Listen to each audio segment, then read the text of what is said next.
Tem um vídeo que circula na internet do Mário Sérgio Cortella, em que ele questiona se as pessoas fazem o seu melhor ou apenas o que é possível. E fazer melhor para o Cortella não é fazer o melhor do mundo, mas fazer o melhor nas condições que estão presentes, enquanto não há condições melhores para se fazer melhor ainda. Essa pergunta feita pelo Cortella, segundo ele mesmo, leva para a questão do capricho. Atuar com capricho é atuar da melhor forma possível. E ele comenta da sua mãe que fazia para ele uma refeição, às vezes já tarde no dia, era o horário que ele podia almoçar, e ela podia servir apenas um prato, um macarrão com azeite, e ela preparava esse prato e no final cortava um tomate cereja em 4 e colocava em cima. E isso era capricho, fazer o melhor possível nas condições existentes naquele momento. Essa questão do capricho ou a questão da excelência na nossa atuação é extremamente importante quando a gente fala de educação. E repito, como Cortella, isso não significa fazer o melhor do mundo, mas fazer o melhor possível nas condições que são apresentadas. Tipicamente, nos processos educativos, nós não vamos ter condições ideais. Aparecerão diferentes dificuldades, os alunos terão dificuldades, o contexto social apresentará dificuldades. E a pergunta que a gente deve se fazer sempre é: qual é o melhor possível que a gente pode fazer nessas condições? Lembrando que educação ele é um processo de transformação. Ele é um processo de tirar de dentro para fora e não simplesmente instruir, passar informações. Como prevê a própria legislação brasileira e muito das pesquisas atuais, o propósito, ou um dos propósitos da educação, é preparar para a cidadania. E cidadania se refere à cidade, à construção do espaço coletivo. Portanto, educar significa preparar as pessoas para se engajar na construção do nosso mundo coletivo, do mundo social. Essa é uma preparação que exige uma série de competências, uma série de conhecimentos e também um entendimento moral, um entendimento ético sobre como se deve agir em sociedade. A nossa prática docente, o nosso trabalho como educadores tem sido o melhor ou tem sido apenas o possível? Um dos grandes desafios nesse sentido é a questão do tempo. A gente pode se perguntar como é possível ter tempo para construir unidades didáticas, para construir intervenções que de fato promovam reflexão, que preparem para a cidadania quando o tempo do professor ou da professora é tão escasso. E eu tenho uma solução que eu encontrei no meu dia a dia, posso compartilhar como que eu venho fazendo enquanto professor, primeiro da educação básica, e foi aí que eu tive uma grande virada de chave, mas agora também como professor universitário, trabalhando com formação de professores. Tem um pensador que eu estudo e gosto muito, que é o Mikhail Bakhtin, e o Bakhtin tem uma frase muito marcante, que é: não existe Adão bíblico do discurso. Ou seja, ninguém fala algum assunto pela primeira vez. A gente sempre se apoia em outros pensadores, em outros autores, em outras pessoas que falaram sobre aquilo antes de nós. E isso vale para a prática pedagógica também. Nós não precisamos criar todas as unidades, todas as atividades do zero. Por que nós não criamos atividades inspiradas ou baseadas em outras experiências que deram certo? Por que a gente não recorre à literatura da área de ensino e busca elementos, exemplos, exercícios, atividades, abordagens que funcionaram em outros contextos e a partir da nossa própria reflexão a gente decide então como implementar. Então a gente não precisa fazer isso do zero, a gente parte da literatura existente e consegue então organizar a nossa própria aula, vendo o que é factível, o que é possível, o que vale a pena, o que atende aos meus objetivos educacionais e posso implementar isso em sala de aula. Uma grande virada de chave que eu tive então na minha prática docente foi quando eu realmente comecei a sistematizar leitura de atividades, intervenções didáticas que estão relatadas nos artigos, nas revistas da área de ensino e de educação e comecei a adaptar para as minhas próprias aulas. Quando eu tenho um assunto para ministrar, o que a literatura já fala sobre isso? O que já foi encontrado de dificuldades que os alunos têm? Quais abordagens já foram feitas? Quais textos já foram criados para trabalhar esses assuntos? O que foi relatado sobre essa experiência? Isso no início pode dar um pouco mais de trabalho. Então no início talvez realmente vai demandar um certo tempo a mais.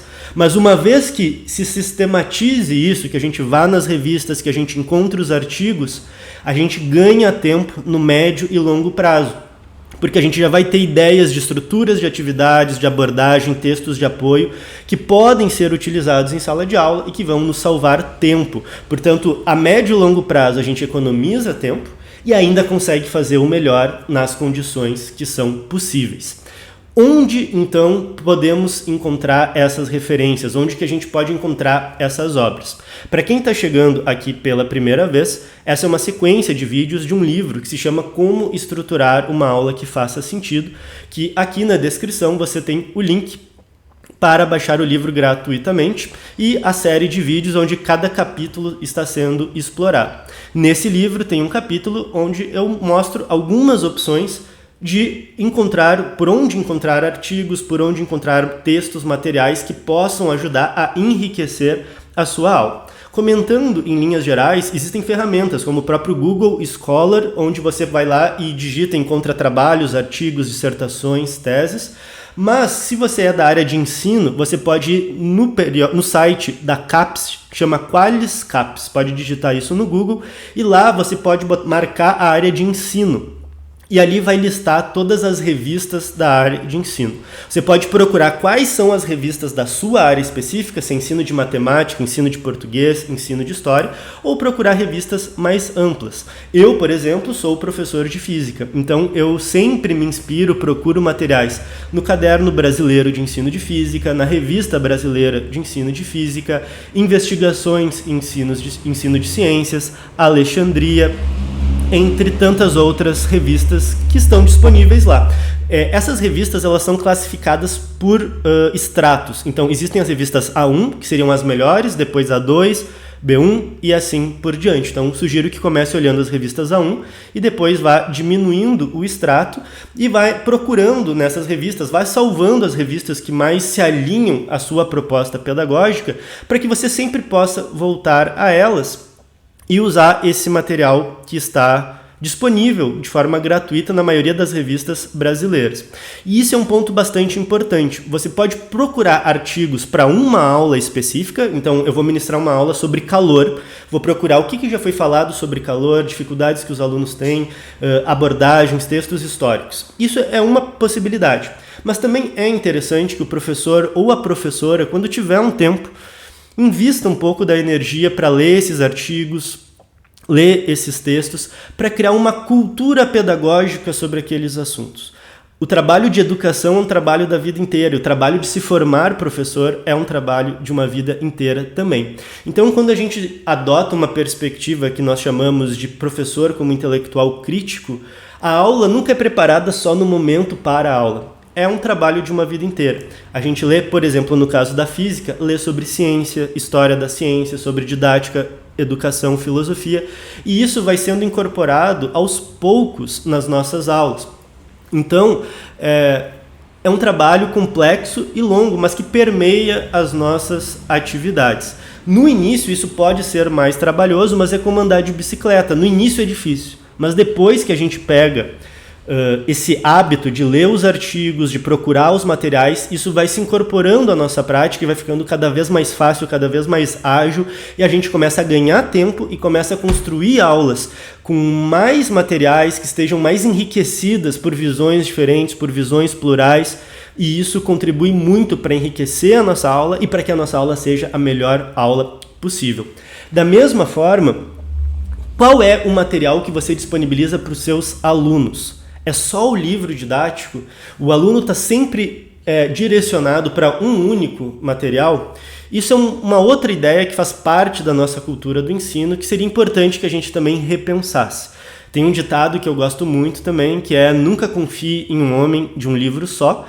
E, claro, isso está falando sobre pessoas que têm apenas uma visão de mundo muito rígida, mas interpretando de uma forma mais concreta, ter um único livro, ter uma única visão de mundo, uma única visão de ciência, uma única visão sobre aquele conteúdo, é uma visão muito rígida também do processo educativo.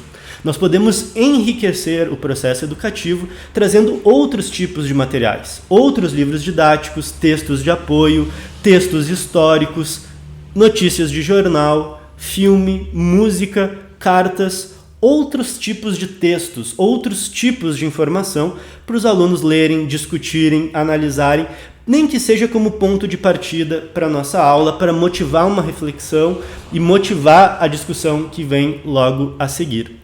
Então, o que eu gostaria de colocar no vídeo de hoje é: nós podemos fazer o melhor possível com as condições que a gente tem. As condições nem sempre são as melhores, né? Dificilmente são, mas dentro das condições que a gente tem, como nós podemos de fato fazer um ensino educativo que forme para a cidadania, que promova a reflexão? Acho que essa é uma pergunta que tem que estar sempre presente na nossa prática docente.